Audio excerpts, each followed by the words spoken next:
अस्सलामुअलैकुम। उम्मीद है कि आप सब ठीक होंगे। तो ये आज हम पढ़ेंगे नॉन के बारे में और प्रोनाउन के बारे में। नॉन क्या होता है और प्रोनाउन क्या होता है, ये आज आपने जानना है और सीरियस होके सुनना है। सीरियस होके सुनना है। तो ये नॉन जो है, इसका उर्दू में तो मतलब होता है नाम। किसी भी नाम को हम नॉन कहते हैं। कोई भी नाम हो जाए उसे हम क्या कहते हैं, नॉन कहते हैं। हम कह देते हैं कि ये क्या है, नॉन है। इसे इसम भी कहा जाता है। नॉन को इसम भी कहते हैं, नाम भी कहते हैं। मतलब किसी भी चीज का नाम वो क्या होगा, नॉन होगा। पहले नंबर पे अगर बेशक किसी जगह का नाम हो जाए, किसी जगह का नाम हो जाए, लाहौर हो, कराची हो, मरी हो, इस्लामाबाद, पाकिस्तान हो, इंडिया हो, ऑस्ट्रेलिया, जहां का मर्जी, अगर कोई जगह है तो उस जगह के नाम को, उस जगह के नाम को हम नॉन कहेंगे। अगर कोई चीज है, कोई जगह है, उसके नाम को हम क्या कहेंगे, नॉन कहेंगे। दूसरे नंबर पे अगर कोई भी चीज है, थिंग, जैसे कि किताब होगी, पेंसिल होगी, टेबल हो गया, पंखा हो गया, दुनिया की जो चीज मर्जी उठा लो, अगर उसका भी कोई ना कोई नाम है तो वो भी क्या है, नॉन है। आई समझ आपको। जगह के नाम को नॉन कहते हैं, किसी भी चीज के नाम को नॉन कहते हैं। ये दो चीजें हो गई। तीसरे नंबर पे पर्सन। पर्सन कोई भी शख्स हो जाए, कोई भी शख्स हो जाए और उस शख्स के नाम को, जैसे अली हो गया, अहमद हो गया, इरफान हो गया, ये सारी चीजें जो है, ये सारी चीजें हैं, ये क्या है, नॉन है। किसी शख्स के नाम को भी क्या कहते हैं, नॉन ही कहते हैं। आगे आप लोगों को समझ, आगे समझ आप लोगों को। नाम, नाम, नॉन का मतलब होता है नाम। बेशक वो नाम किसी जगह का हो, किसी चीज का हो या किसी शख्स का हो, उसे क्या कहते हैं, नॉन कहते हैं। लेकिन कुछ चीजें ऐसी आ जाती है, ना तो वो कोई चीज है, ना तो कोई वो शख्स है, ना कोई जगह है, ना कोई जगह है, बल्कि वो तो इमोशन है, वो तो ख्यालात हैं, एहसासात हैं हमारे, जज्बात हैं हमारे। तो उनको हम कहेंगे आइडियाज, ख्याल। आइडिया, अगर हमारे दिमाग में कोई आइडिया आ जाता है, जैसे कि लव हो गया, प्यार हो गया, जैसे कि हेट हो गई, नफरत हो गई, हैप्पीनेस, खुशी, सारो, गम, हेट, नफरत, ये सारी चीजें जो है क्या है, ये आइडिया हैं जो हमारे दिमाग में होती हैं। अब देखो, अब देखो ध्यान से, ये जो मोहब्बत होती है, लव होती है, ना तो ये किसी पर्सन का नाम है, ना किसी चीज का नाम है, ना किसी प्लेस का नाम है, ना किसी जगह का नाम है। तो ये एक चौथी चीज है जिसे हमने कह दिया ये क्या है, आइडिया है। अब खुशी, हैप्पीनेस, ना तो ये किसी शख्स का नाम है। थिंग, ना तो ये किसी चीज का नाम है। प्लेस, ना तो ये किसी जगह का नाम है। मतलब ये एक चौथी चीज है और जिसे हमने आइडिया कह दिया। जैसे कि सारो, गम, ना तो ये किसी शख्स का नाम है सारो। थिंग, ना तो ये किसी चीज का नाम है। प्लेस, ना तो ये किसी जगह का नाम है। क्या हुआ, शिव तो चला गया बेटा, चला गया वो। हाँ, ना तो ये किसी जगह का नाम है। मतलब ये भी एक कोई चौथी चीज है जिसे हमने कह दिया आइडिया। ये एक ख्याल है जो हमारे दिल में आते रहते हैं। तो ये सारे के सारे क्या है, ख्यालात हैं। मतलब इन तीनों चीजों के साथ, इन तीनों चीजों के साथ हमें चौथी चीज ये मिलानी पड़ेगी। जब तक आइडियाज को साथ नॉन के मिलाएंगे नहीं, नॉन की जो डेफिनेशन है पूरी होगी नहीं। क्योंकि इनमें ये चीजें भी नॉन है, ये भी तो किसी न किसी चीज का नाम है। जब तक इन्हें कोई नाम नहीं देंगे नाउन के साथ, तो ये नाउन की जो डेफिनेशन है, नाउन की जो तारीफ है, मुकम्मल होगी ही नहीं। इसीलिए हमने इन सारी चीजों को नाम दे दिया आइडियाज का।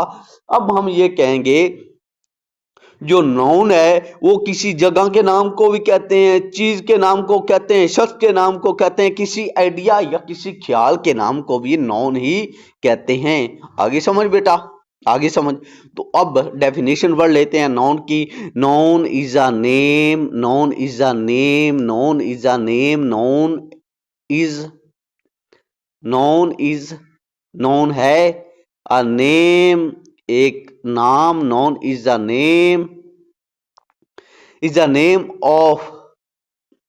ऑफ प्लेस जगह का, थिंग चीजों का, पर्सन शख्स का, आइडियाज ख्यालात का। नॉन एक नाम है किसका, जगह का भी, चीजों का भी, शख्स का भी, और उन शख्स में रहने वाले ख्यालात का भी। आगे बेटा आप लोगों को समझ, नॉन क्या है। Non is a name, non एक नाम है, और प्लेस जगह का, थिंग चीजों का, पर्सन शख्स का, आइडियाज ख्यालात का, उस शख्स में पैदा होने वाले ख्यालात का। नॉन एक जगह का नाम होता है, चीज का नाम होता है, शख्स का नाम होता है, और उसमें पैदा होने वाले ख्यालात का नाम क्या होता है, नॉन होता है।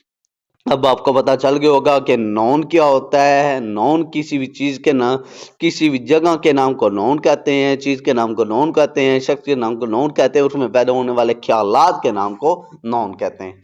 आगे समझ, आगे हम चलते हैं टाइप्स ऑफ नॉन, नॉन की किस्में। नॉन की किस्में कितनी होती हैं, तो ये जान लो बेटा, नॉन की किस्में होती हैं।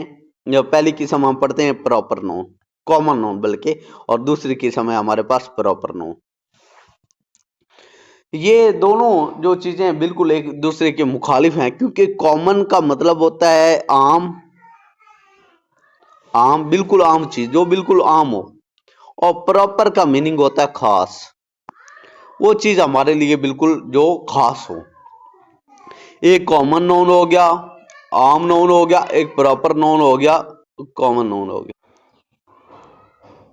हाँ आगे समझ, एक कॉमन नाउन है, दूसरा क्या है प्रॉपर नाउन है, और ये दोनों चीजें क्या हैं, एक दूसरे के बिल्कुल मुखालिफ हैं, एक दूसरे का सिर्फ क्या है उल्ट है। ये कॉमन नाउन हो गया, ये क्या हो गया प्रॉपर नाउन हो गया। कॉमन का मतलब होता है आम, और प्रॉपर का मतलब होता है खास। मतलब खास चीजों को प्रॉपर नाउन कहेंगे, वो नाम जो खास चीजों के हैं वो प्रॉपर नाउन, वो नाम जो आम चीजों के हैं वो क्या है कॉमन नाउन होंगे। इतनी आगे समझ। अब चीजें आम कब होती हैं और चीजें खास कब हो जाती हैं। कॉमन नाउन पहले पढ़ लेते हैं आम चीजों के बारे में। एक मिसाल लेते हैं, मैंगो। अब मैंगो क्या है, कॉमन नाउन है या प्रॉपर नाउन है। ये बेटा एक कॉमन नाउन है। मैंगो कॉमन नाउन है, क्यों है, लेकिन क्योंकि इसकी पूरी मालूमात हमारे पास नहीं है। ये आम है, लेकिन आम की कौन सी नस्ल है, चौंसा है या कोई और है, इसकी डिटेल हमारे पास नहीं है। अगर यहां चौंसा लिखा होता तो फिर ये क्या होता, प्रॉपर नाउन होता, क्योंकि इसकी डिटेल हमारे पास थी, फिर ये खास हो जाता। आम होते तो हैं लेकिन बड़ी किस्मों के होते हैं, उसने कोई खास किस्म बताई नहीं है। अगर जब तक उसने कोई खास किस्म बताई नहीं है तो हम इसे प्रॉपर नाउन नहीं कह सकते, जब तक वो इस आम की कोई खास नस्ल ना बता दे, खास किस्म ना बता दे। अगर इसी मैंगो की जगह वो उसने चौंसा लिखा होता, फिर हम कहते ये क्या है, प्रॉपर नाउन है, ये तो खास है। लेकिन मैंगो खास नहीं होगा, क्योंकि उसकी आगे कई किस्में होती हैं। अब हमें नहीं पता किस किस्म के किस नस्ल की बात की जा रही है। जब तक हमारे पास एक चीज की डिटेल मौजूद नहीं है, एक चीज की तफसीलात हमारे पास मौजूद नहीं है, हम उसे कभी भी प्रॉपर नाउन नहीं कह सकते। प्रॉपर नाउन वो होता है जब एक चीज की डिटेलात, तफसीलात, यानी कि डिटेलात और तफसीलात हमारे पास मौजूद होती हैं, तो तब भी हम उसे क्या कहते हैं, प्रॉपर नाउन कहते हैं। आगे समझ बेटा, उम्मीद है आगे होगी। अगर नहीं आई तो एक और मिसाल आ रही है, सुनो इसे। डॉग, ये डॉग जो है ये एक कॉमन नाउन है, ये एक कॉमन नाउन है। कब तक कॉमन नाउन है, जब तक इसकी नस्ल के बारे में बता नहीं जाता। अगर मैं कहूं जर्मन शेफर्ड, अगर मैं कहूं जर्मन शेफर्ड, अब उस कुत्ते की नस्ल का भी हमें पता चल गया है जर्मन शेफर्ड है, फिर ये क्या बन जाएगा, प्रॉपर बन जाएगा। जब तक सिर्फ डॉग लिखा हुआ था, कुत्ता लिखा हुआ था, तब तक हमें नहीं पता था ये कॉमन नाउन है या प्रॉपर नाउन है। जब उसकी नस्ल के बारे में, उसकी डिटेल के बारे में हमें बता दिया गया, क्योंकि कुत्ते तो बहुत किस्मों के होते हैं, हमें नहीं पता किस किस्म की बात हो रही। जब मजीद हमें बता दिया गया, उसकी डिटेल बता दी गई, फिर हमने कहा ये डॉग जो जर्मन शेफर्ड है, जब डिटेल पता चल गई, हमने कहा ये जर्मन शेफर्ड क्या है, प्रॉपर नॉन है, ये तो खास हो गया। क्योंकि अब जर्मन शेफर्ड की ही बात हो रही है, किसी दूसरी नस्ल की, दूसरी किस्मों की बात नहीं हो रही। जब डिटेल हम उस चीज तक पहुंच गए हैं, उस चीज तक जब हम पहुंच गए हैं, हमें मजीद कोई और क्लैरिफिकेशन चाहिए नहीं ये क्लियर करने के लिए कि ये यही है या कोई और है। अगर डॉग कह देते, डॉग की तो कितनी नस्लें होती है, कोई भी हो सकता था, लेकिन जब जर्मन शेफर्ड कह दिया तो फिर एक ही किस्म है, फिर वो क्या हो गया, प्रॉपर नॉन बन गया। उसकी डिटेल, उसकी तफसीलात हमारे पास हो गई, कोई शक अभी रहा नहीं कि ये होगा या ये होगा। अब उम्मीद है आप लोगों को ये समझ आ गई होगी। एक और मिसाल सुन ले, जैसे कि सिटी, ये क्या है, ये कॉमन नोन है, क्योंकि सिटी शहर तो ढेर सारे होते हैं, लेकिन लाहौर अगर मैं लिख दूं, लाहौर एक ही होगा। सिटी कॉमन नोन था, क्योंकि उसकी डिटेल हमारे पास मौजूद नहीं थी, लेकिन जब डिटेल आ गई कि सिटी है और लाहौर है, तो फिर वो प्रॉपर नोन बन गया, क्योंकि उसकी डिटेल हमारे पास आ गई। तो मैं ये कहता हूं, अगर कॉमन नोन की सही से तारीफ करनी हो, मैं कहता हूं नो डिटेल, जिसकी ज्यादा डिटेल हमारे पास मौजूद ना हो, जिसकी ज्यादा तफसीलात हमारे पास मौजूद ना हो, उसे कॉमन नोन कहते हैं। और प्रॉपर नोन क्या होता है, विच हैव द डिटेल्स, जिसकी सारी डिटेल हमारे पास मौजूद हो, जो एक चीज के दरवाजे तक छोड़ के आए, ये तो फलां ही है, अब कोई शक नहीं कि ये नहीं ये होगा, ये नहीं ये होगा, डिटेल हमारे पास हो, वो क्या होगा, प्रॉपर नोन होगा। आगे समझ आप लोगों को? चलो ये समझ आ गई, तो अगले पे चलते हैं। अब सब्स्ट्रैक्ट नोन और मटेरियल नोन, जैसे कि ऊपर वाले एक दूसरे के मुखालिफ थे, अब सब्स्ट्रैक्ट नोन और मटेरियल नोन भी एक दूसरे के बिल्कुल मुखालिफ हैं। कैसे हैं मुखालिफ?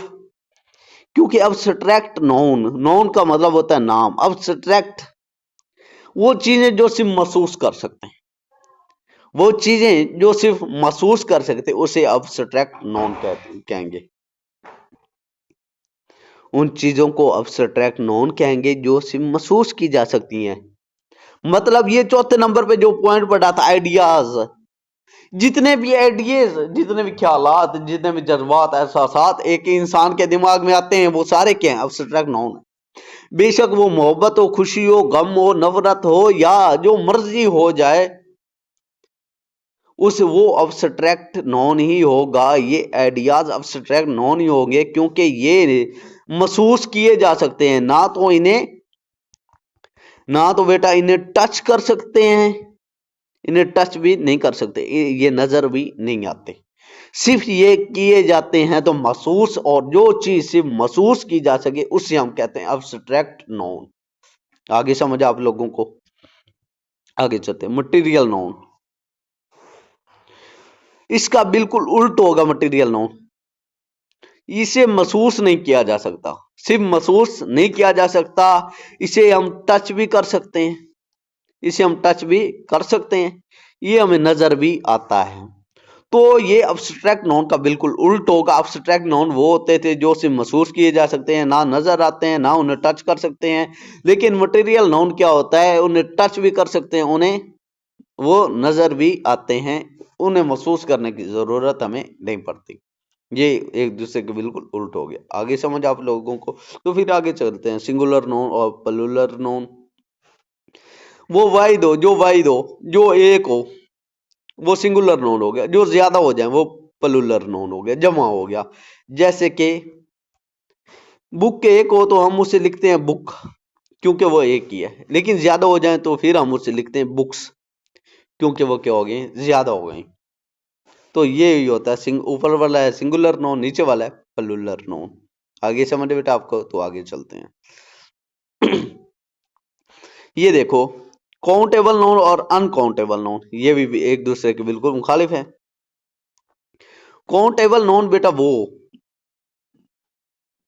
जो गिने जा सके, जिन्हें हम गिन सके, क्योंकि काउंट का मतलब क्या होता है, गिनना। काउंट का मतलब ये होता है गिनना, एबल जा सके, काउंट एबल जो गिने जा सके, नॉन वो चीजें जो गिनी जा सके, उसे हम क्या कहते हैं, काउंटेबल नॉन। जैसे कि मैंगो हो गया, आम हो गया, आमों को हम गिन सकते हैं, एक है, दो है, तीन है। जैसे कि बनाना हो गया, केले हो गया, केलों को हम गिन सकते हैं, एक है या दो हैं। ये सारी चीजें हैं जो गिनी जाती है। एप्पल, सेब हो गया, इन्हें हम गिन सकते हैं, ये एक है या दो है।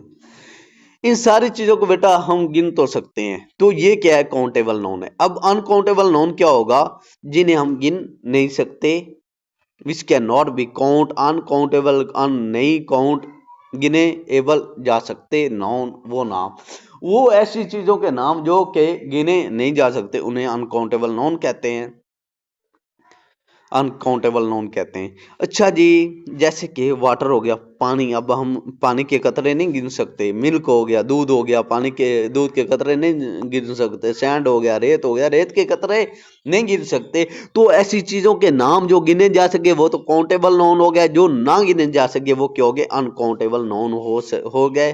अब आपको इसकी भी समझ आ गई होगी उम्मीद है। तो फिर चलते हैं आगे, हमारा जो लास्ट वन है इसकी टाइप्स उसके पास। कलेक्टिव नाउन क्या होता है, कुलेक्ट, कुलेक्ट का मतलब ही होता है इकट्ठा करना। कुलेक्ट का मतलब ही होता है इकट्ठा, इकट्ठा करना। जब ढेर सारी चीजों को हम इकट्ठा पढ़ देते हैं, जब ढेर सारी चीजों को हम इकट्ठा पढ़ देते हैं, उसे हम कहते हैं कलेक्टिव नाउन। उसे हम क्या कहते हैं, कलेक्टिव नाउन कहते हैं। उस चीज को हम क्या कहते हैं, कलेक्टिव नाउन कहते हैं।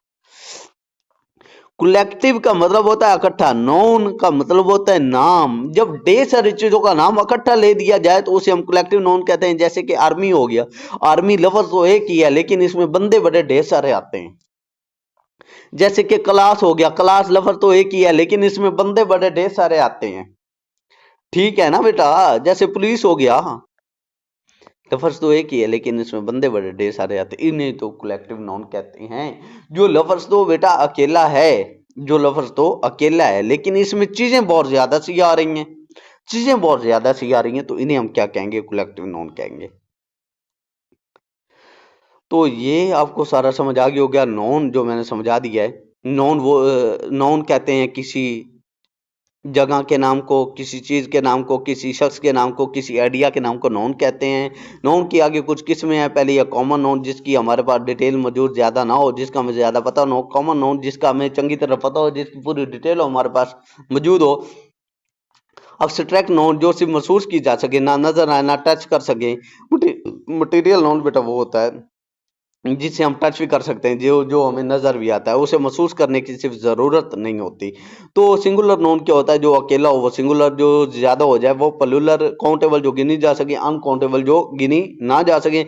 अब कलेक्टिव नाउन क्या होता है, जब एक एक ही लफ्ज में ढेर सारी चीजों का जिक्र कर दिया जाए, उसे हम क्या कहते हैं, कलेक्टिव नाउन कहते हैं। अब उम्मीद है आपको समझ आ गई होगी। अगर ये समझ आई है तो हम चलते हैं अपने अगले टॉपिक की तरफ, जो कि है प्रोनाउन, जो कि इंग्लिश का सबसे इम्पोर्टेंट टॉपिक जाना जा सकता है और मेरी नज़रों में भी ये बहुत ज़्यादा इम्पोर्टेंट है, जिसे हम कहते हैं प्रोनाउन। तो आप अगर पढ़ने के लिए तैयार हो तो हम शुरू करते हैं प्रोनाउन के बारे में। प्रोनाउन क्या होता है बेटा, प्रोनाउन वो चीज होती है, वो एक लफ्ज होता है, वो वर्ड होता है। पहले नंबर पे वो वर्ड होता है, ये वो लफ्ज है। प्रोनाउन क्या है, ये वो लफ्ज है जो कि एक शख्स के नाम की जगह इस्तेमाल हुआ है। प्रोनाउन वो वर्ड है, प्रोनाउन वो वर्ड है, प्रोनाउन वो अल्फाज हैं, प्रोनाउन वो लफ्ज है जो एक शख्स के नाम की जगह इस्तेमाल हुआ है। ये होता है, मैंने क्या कहा था, नाउन जगह के नाम को कहते हैं, चीज के नाम को, पर्सन के नाम को, आइडियाज के नाम को नाउन कहते हैं। और जो शख्स के नाम की जगह जो अल्फाज मौजूद होते हैं, जो लफ्ज एक शख्स के नाम की जगह मौजूद होता है, उस नाम को हम क्या कहते हैं, प्रोनाउन कहते हैं। उस लफ्ज को हम क्या कहते हैं, प्रोनाउन कहते हैं। वो नाम जो किसी शख्स के, वो अल्फाज जो किसी शख्स के नाम की जगह इस्तेमाल हुए हैं, उस अल्फाज को हम क्या कहेंगे, प्रोनाउन कहेंगे। जैसे कि अली स्कूल जा रहा है, Ali is going to school, Ali is going to school. Ali की जगह अगर मैं वो लिख देता हूँ वो स्कूल जा रहा है, वो लिख दिया अली की जगह, तो वो क्या है, प्रोनाउन है। अगर इंग्लिश में इसका बनाया जाए, मैं कहूंगा he is going to school, तो ही क्या है, प्रोनाउन है। क्योंकि अली एक शख्स था, उसका एक नाम था अली, और उसके नाम की जगह मैंने ये क्या लगा दिया, एक लफ्ज लगाया। वो लफ्ज कौन सा था, ही था, तो ही क्या है, प्रोनाउन। आगे समझ बेटा आप लोगों को। आगे चलते हैं। मैं कहता हूं आलिया स्कूल जा रही है, आलिया स्कूल जा रही है, मैं कहूंगा Aliya is going to school. अगर इसकी इंग्लिश बनाऊंगा Aliya is going to school. लेकिन अगर ऐसा कह दूं मैं कि वो स्कूल जा रही है, आलिया की जगह मैंने वो लगा दिया, तो वो क्या है, प्रोनाउन है, क्योंकि ये उसके नाम की जगह आ गया। अगर इसे इंग्लिश में बनाया जाए तो मैं कहूंगा she is going to school, वो स्कूल जा रही है। अब ये जो शी था, किसी पर्सन का नाम था, किसी शख्स का नाम था, ये लफ्ज आया उस नाम की जगह, तो इसे हम क्या कहेंगे, ये प्रोनाउन ही होगा। और वो लफ्ज कौन सा था, शी था, तो हमने शी को क्या कह दिया, प्रोनाउन कह दिया। मतलब ये जो शी है ये क्या है, प्रोनाउन है, क्योंकि ये आलिया के नाम की जगह आ चुका है। आगे समझ बेटा आप लोगों को। आगे चलते हैं, थोड़ा और आगे चलते हैं। अच्छा, ये हुई हुई, अब हमने ही भी पढ़ लिया, शी भी पढ़ लिया, हुई कहाँ इस्तेमाल हो, तो जहाँ ज्यादा लोग हो जाएं। जैसे कि अली और साद स्कूल जा रहे हैं, अली और साद स्कूल जा रहे हैं, तो मैं अली और Saad are going to school, Ali और साद क्या है, स्कूल जा रहे हैं। अली भी एक नाम है और साद भी एक नाम है। अगर इनकी जगह मैं ये लिख दूं हम स्कूल जा रहे हैं, हम, तो इन दोनों नामों की जगह एक लफ्ज जो हम आया है, तो ये जो हम है ये क्या है, प्रोनाउन है, क्योंकि ये नाम की जगह आया है। अगर इंग्लिश में इसकी बनाई जाए तो मैं कहूंगा we are going to school, we are going to school, हम स्कूल जा रहे हैं। तो वो अल्फाज जो किसी नाम की जगह आ जाए वो तो प्रोनाउन होता है, वो तो प्रोनाउन होता है। जो वो अल्फाज जो किसी नाम की जगह आ जाए वो तो प्रोनाउन होता है। तो यहाँ हुई क्या है, प्रोनाउन है, क्योंकि ये दो नामों की जगह आ चुका है, तो इसे हम क्या, प्रोनाउन ही कहेंगे। आगे बेटा आप लोगों को समझ इस चीज की भी। अगर मैं कहूं अदनान स्कूल जाता है, Adnan is going to school, इसकी इंग्लिश ही होगी। लेकिन उसकी जगह अगर मैं कह दूं तुम स्कूल जाते हो, अदनान के नाम की जगह तुम आ गया है, अगर तो तुम क्या है, प्रोनाउन है, क्योंकि जो नाम की जगह जो अल्फाज आ जाए उसे प्रोनाउन ही तो कहते हैं। और इंग्लिश में तुम की इंग्लिश क्या होती है, यू, तो यू क्या है, pronoun. You are going to school, तुम स्कूल जा रहे हो, तो तुम क्या है, यू क्या है, प्रोनाउन है, क्योंकि ये वो अल्फाज है जो अदनान के नाम की जगह आता है, और जो नाम की जगह आ जाए उसे तो हम क्या कहते हैं, प्रोनाउन कहते हैं। आगे समझ आप लोगों को। नेक्स्ट चलें।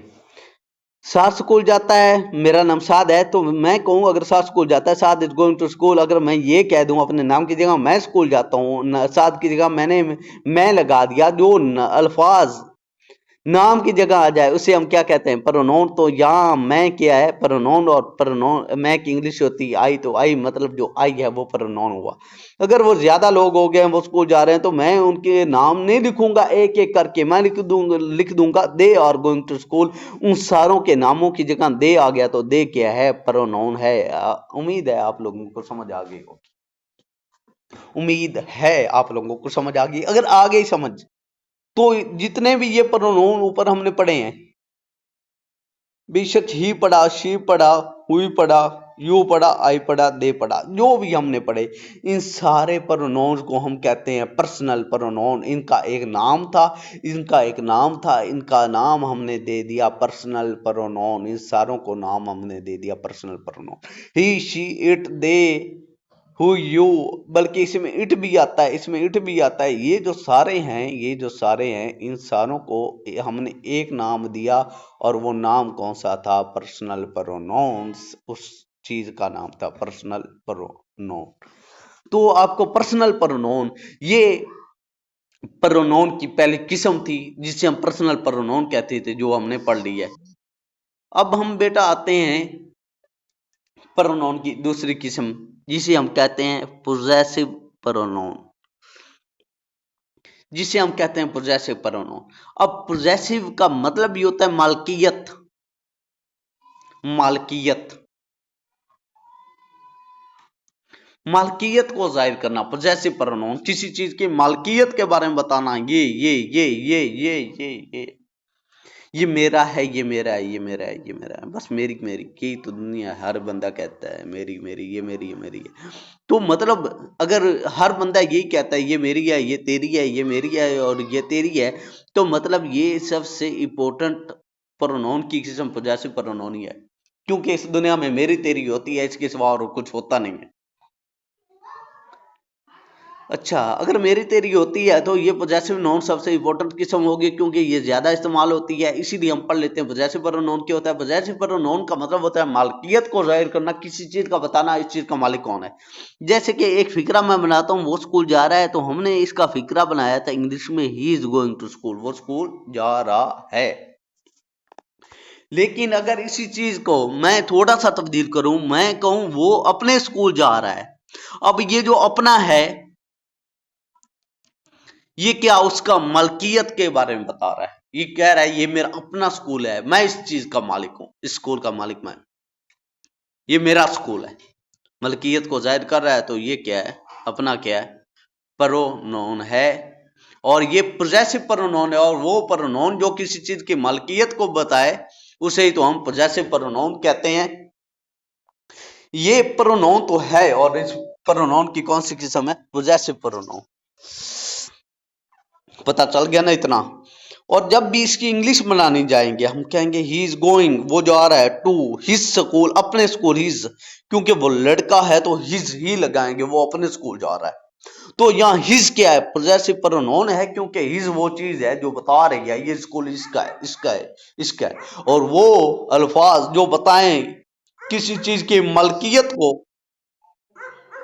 उसे ही तो हम पोजेसिव प्रोनाउन कहते हैं। अगले फिक्रे की तरफ चलते हैं।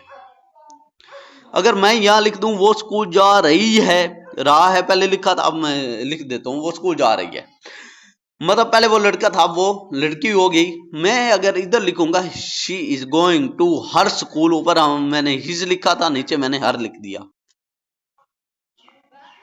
ऊपर मैंने क्या लिखा था? हिज लिखा था, नीचे मैंने क्या लिख दिया? हर लिख दिया।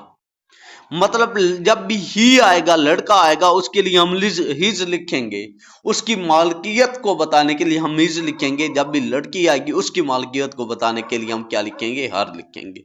आगे समझ आप लोगों को?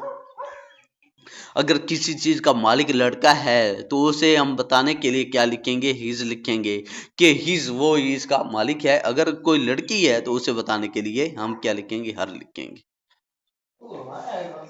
तो ये जो है हिज है तब भी इस्तेमाल होगा जब कोई लड़का मलकियत में आए, कोई लड़का किसी चीज का मालिक हो, और हर तब भी इस्तेमाल होगा जब कोई लड़की किसी चीज की मालिक हो। मतलब लड़के के लिए हिज होता है और लड़की के लिए क्या होता है? हर होता है। ये दो पोजेसिव प्रोनाउन हमने पढ़ ले, हिज और हर। और ये कब कब लगते हैं आपको अच्छी तरह पता चल गया होगा। कब? जब किसी चीज का मालिक लड़का हो तो हिज, जब किसी चीज के मालिक कोई लड़की हो तो फिर हर। ठीक है बेटा, आगे समझ इतनी? अच्छा, वो उसकी तो आपको समझ आ गई होगी। अब हम आगे चलते हैं थोड़ा सा। मिसाल नंबर 3 आज हम पढ़ने लगे हैं, 2 तो पहले हमने पढ़ ली हैं। तीसरी मिसाल, वो हमारे घर आ चुका है, वो हमारे घर आ चुका है। पहले मैं रहा है प्रेजेंट कंटिन्यूअस से फिक्रे बना रहा था, अब मैं आ चुका हूं, मैंने जो फिक्रा है वो तब्दील कर दिया है। मैं आ चुका हूं प्रेजेंट परफेक्ट पे, प्रेजेंट परफेक्ट पे। अगर प्रेजेंट परफेक्ट का हमें कैसे पता चला? अगर फिक्रे के एंड पे है तो मतलब ये कौन सा फिक्रा है? प्रेजेंट का है। ये फिक्रा कौन सा है? प्रेजेंट का है। अगर फिक्रे के एंड पे है आ जाए, मैंने आपको बताया हुआ है बेटा, है आ जाए या हूं आ जाए, वो फिक्रा कौन सा होता है? वो होता है प्रेजेंट। वो फिक्रा कौन सा होता है? प्रेजेंट होता है। मतलब अगर इस फिक्रे के एंड पे है मौजूद है तो ये फिक्रा कौन सा है, प्रेजेंट का है। और अगर इस फिक्रे के अंदर चुका चुकी चुके भी है, अगर इस फिक्रे के अंदर चुका चुकी चुके या लिया मौजूद है तो ये फिक्रा कौन सा है, परफेक्ट है।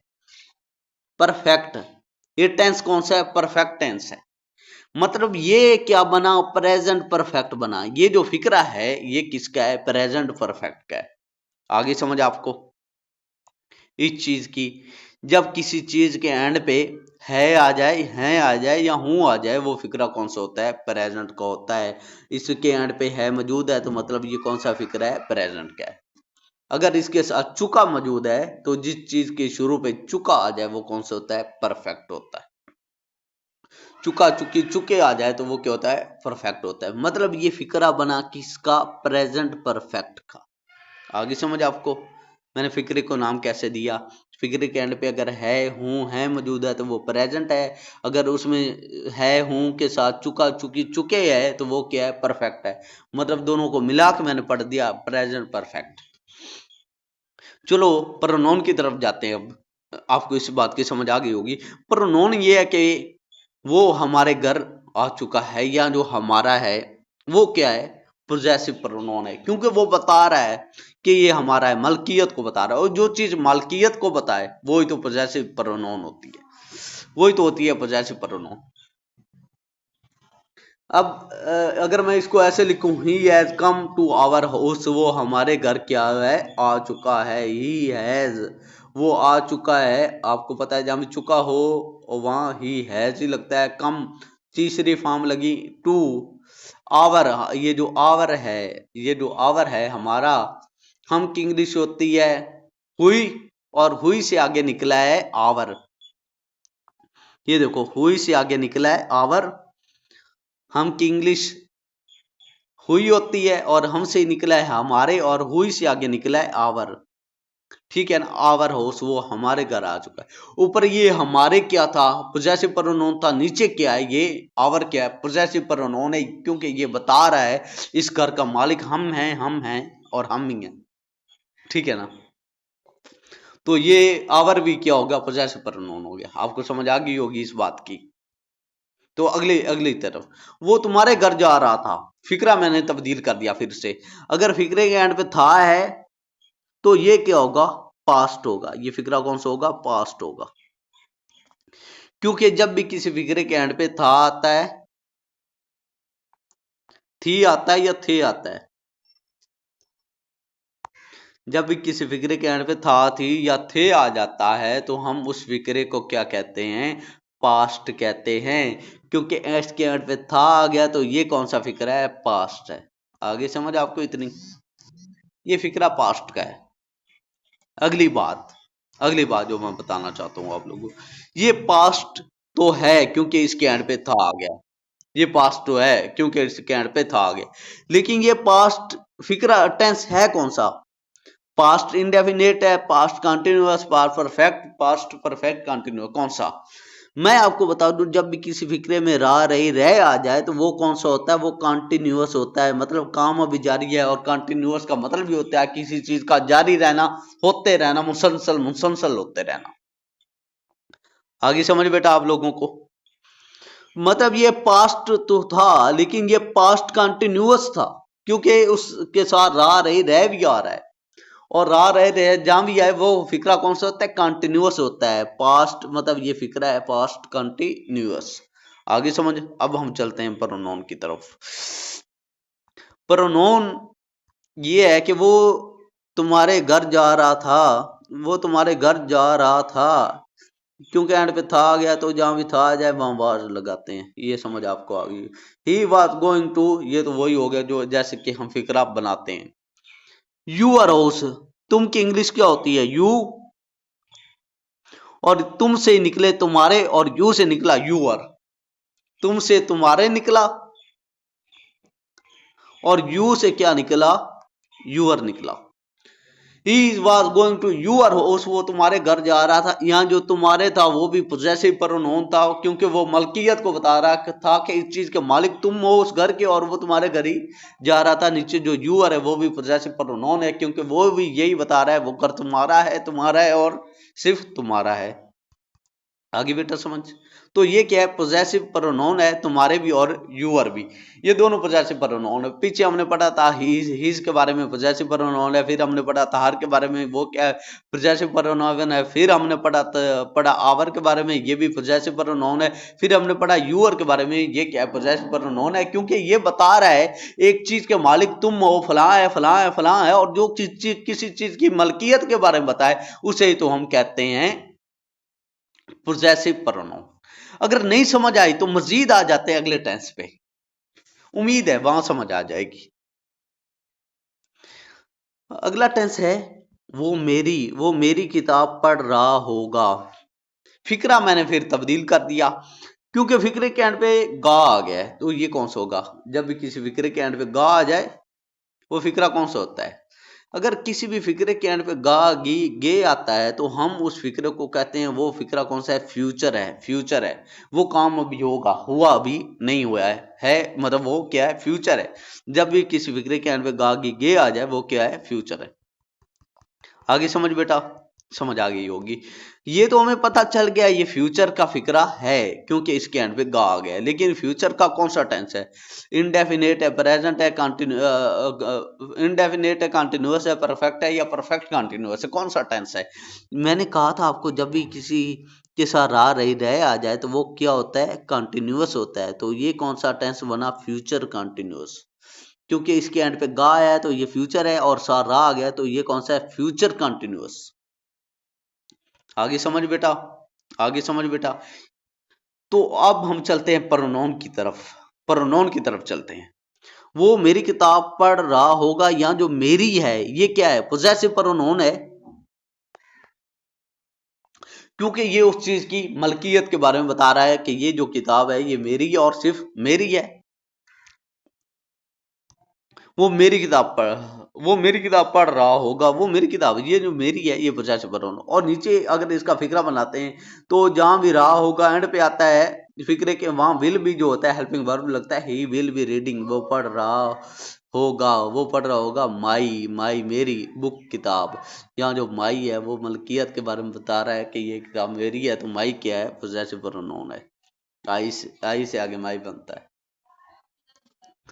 से आगे क्या बनता है, माई बनता है। तो माई क्या है, एक पोजेसिव प्रोनाउन है। ये मलकियत के बारे में बता रहा है कि ये किताब मेरी और सिर्फ क्या है, मेरी है। तो इस चीज की भी आपको समझ आ गई होगी, उम्मीद है समझ आ गई होगी। और आपको साथ साथ में टेंस करवा रहा हूँ, मैं जितनी मिसालें दे रहा हूँ टेंस से दे रहा हूँ, उसका मतलब जो है मकसद ये है कि आप टेंस को ना भूल जाओ, क्योंकि टेंस मैं पहले करवा चुका हूँ आप लोगों को, टेंस करवा दिए जब मैंने।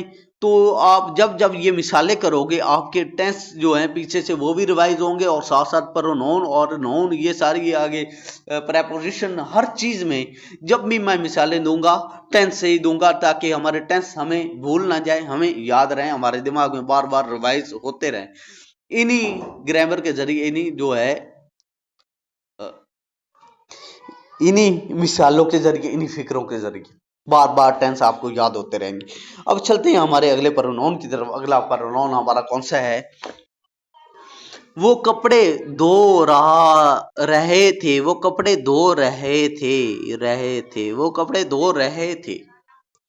अब वो कपड़े धो रहे थे एंड पे थे आ गया, तो ये फिक्रा कौन सा है, पास्ट का है, क्योंकि पहले बता चुका हूं जो भी फिक्रे जिस फिक्रे के एंड पे रहा रही था थी थे आ जाए वो कौन सा होता है, पास्ट होता है। और जिस फिक्रे में रहा रही रह आ जाए वो कौन सा होता है, कंटिन्यूअस। मतलब ये फिक्रा कौन सा है, पास्ट कंटिन्यूअस का है। आगे समझ आपको, फिक्रा तो था पास्ट कंटिन्यूअस का।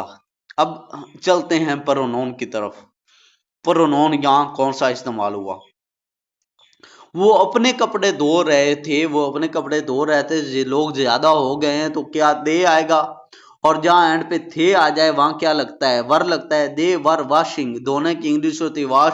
और जब भी फिक्रे में रहा रही रह आ जाए, वो जो काम हो रहा होता है उसके आगे आईएनजी लाजमी लाजमी लगाना होता है। दे वर वॉशिंग, दे आर अपने अपने, दे आर अपने क्लॉथ्स कपड़े, वो अपने कपड़े धो रहे थे। दे आर क्लॉथ्स अपने कपड़े।